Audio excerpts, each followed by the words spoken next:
Hello everyone, মেলায় যাওয়ার জন্য দেখো রেডি হয়ে গেছি। তো চলে এসেছি বিআরএসের মেলায়। আমাদের শ্যামনগরে বিআরএসের মেলা, বিখ্যাত মেলা। দেখো একেবারে জয় জগন্নাথ বলে একেবারে জগন্নাথ দেবের সামনে চলে এসেছি, রথের সামনে।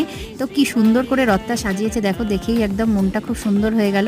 তো একটুখানি পুজো দিয়ে তারপরে রথের দড়ি ধরে টানলাম। ছেলে মেয়েও টেনেছে, আমার বড় টেনেছে। তারপরে এই দেখো চলে এসেছি মেলায়। এই দেখো চুড়ি দেখছি, কি সুন্দর সুন্দর চুড়ি বসেছে জানো, চুড়িগুলো ভীষণ ভালো লাগছিল। তো এই চুড়িটা খুব পছন্দ হলো।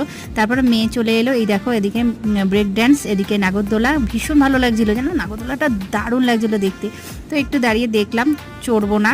ছেলে বলছিল চড়বে মা, আমি বলছি না আমি চড়বো না। তো ছেলে গিয়ে চড়েছে। তো এই দেখো মেয়ে চড়েছে গাড়ি, এই দেখো মেয়ে চলে এসেছে গাড়ি চড়তে। তো মেয়ে ভীষণ খুশি হয়ে গেছে গাড়িটা চড়ে। তারপরে চলে এসেছি এদিকে মালপোয়া আর জিলাপি খেতে। জিলিপি না খেলে হয় বলো। তারপরে একটুখানি ডালপুরি নিয়ে বাড়ি চলে এসেছি। তো আমরা খাই, তোমরা সাবস্ক্রাইব করে দিও।